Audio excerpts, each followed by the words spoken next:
사랑합니다. 오늘 본문에서 하나님은 이제 6번째 재앙인 악성 종기를 내리십니다. 이전까지는 하나님께서 모세와 아론을 통해 바로와 이 애굽에게 미리 경고하시고 이 재앙을 행하셨다면, 이제는 바로에게 미리 경고하지 않으시고 모세와 아론에게 말씀하셔서 그 재앙을 바로 애굽 가운데 내리게 하십니다. 화덕에 있는 제 움큼을 가지고 바로 앞에서 그것을 날렸을 때 이것이 하늘에 날림의 악성 종기가 될 거라고 말씀하시는데요. 모세와 아론은 하나님의 말씀대로 바로 앞에서 이 일을 행했고, 애굽의 모든 사람과 짐승들, 그리고 이 바로 모세와 아론을 대적했던 이 요술사들까지 이 악성 종기로 인해 고통받게 되었다라고 오늘 본문은 기록하고 있습니다. 여기에서 악성 종기라고 하는 이 병은 히브리어로 욥에게 생겼던 독한 피부 질환과 같은 단어가 사용되었습니다. 욥이 그 가려움을 견디지 못하고 질그릇 조각으로 긁었다는 말씀을 봐도 이 고통이 얼마나 심했는지를 우리는 짐작해 볼 수 있습니다. 애굽 전역이 이 고통으로 인해 정말로 혼란과 고통 가운데 있지만, 오늘 본문을 보시면 바로는 자신의 완악함으로 모세와 아론의 이 말을 끝까지 듣지 않고 이 재앙을 그저 감당하고 있음 또한 우리는 발견할 수 있습니다. 오늘 본문은 매우 짧지만 바로가 하나님을, 또 하나님의 말씀을 대하는 태도가 어떠했는지를 우리는 볼 수 있는데요. 진노하신 하나님, 이제 더 이상 바로에게, 애굽에게 이 재앙에 대한 경고를 미리 하지 않으십니다. 대비하거나 또는 이 말씀에 대해서 순종할 수 있는 기회조차 먼저 주지 않으신 것이죠. 그 결과 지금까지 자신의 의지가 되고 또 자신이 믿는 바가 되었던 요술사들까지도 이 악성 종기로 인해 이제 모세 앞에 더 이상 서지 못했다라고 기록하고 있습니다. 아마 이 모습을 본 바로는 정말로 큰 패배감을 경험하게 되었을 것입니다.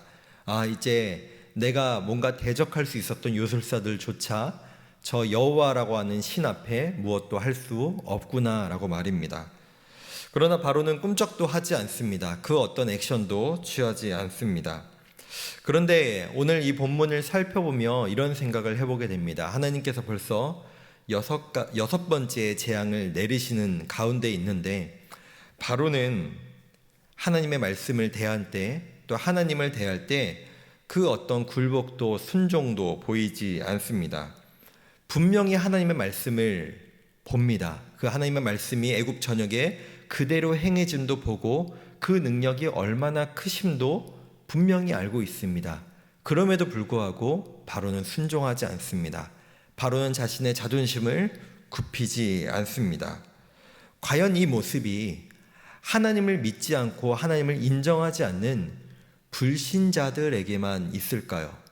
혹시 우리의 삶 가운데서도 하나님의 말씀을 받지만, 하나님의 말씀이 어떤 것인지 분명히 알지만 그럼에도 불구하고 내 자존심으로, 내 고집으로 하나님의 말씀에 순종하지 않으려는 모습이 우리 삶 가운데 있진 않은지 돌아보기를 원합니다. 하나님은 자비하신 분이십니다. 그래서 우리를 참아주시고 계속해서 우리에게 그분의 뜻을 말씀하셔서 우리가 그 하나님의 뜻에 따라 살아가도록 우리를 인도하시는 분이 바로 우리 하나님이십니다. 때로는 그 말씀에 순종하지 않는 우리를 위하여 채찍과 징계를 사용하셔서 우리를 돌아오도록 하시는 분이 바로 하나님이기도 하시죠. 그런데 그럼에도 불구하고 가장 무서운 것, 가장 안타까운 것은 무엇이냐면, 하나님의 이 뜻과 이 행하심에도 불구하고 하나님의 뜻이 무엇인지 깨닫지 못하고 하나님의 말씀에 대해 순종하지 못함으로 정말로 이 바로와 같이 마음이 돌같이 굳어져 하나님의 말씀에 순종하지 않는, 하나님의 말씀을 도무지 받아들이지 않는 우리의 마음은 아닌가라는 생각입니다. 우리는 늘 이 교회 공동체 안에서 예배도 드리고 봉사도 하고 소그룹도 하고 교제도 하기 때문에 내가 하나님의 말씀을 뭔가 따르는 것과 같고 나는 문제가 없는 것 같다라고 스스로 여길 때가 있지만, 때로는 하나님의 말씀이 분명히 이 강단에서 선포되고 우리는 매 주일 또 이 새벽 가운데 그 말씀을 듣지만 그 말씀이 내 안에 들어와 나를 움직이고 변화시키는 것이 아니라 그저 들어왔다가 흘러나가는 것으로 끝나는 것은 아닌지 우리는 분명히 돌아보아야 할 것입니다. 바로 또한 마찬가지였죠. 하나님의 말씀은 바로를 향해 분명하게 선포를 하십니다. 또한 이 재앙은 벌써 6번째이고 하나님의 능력이 얼마나 크신지 하나님의 뜻이 무엇인지를 분명하게 선포하셨습니다. 그러나 바로는 움직이지 않습니다. 바로는 그 말씀을 받아들이지 않습니다.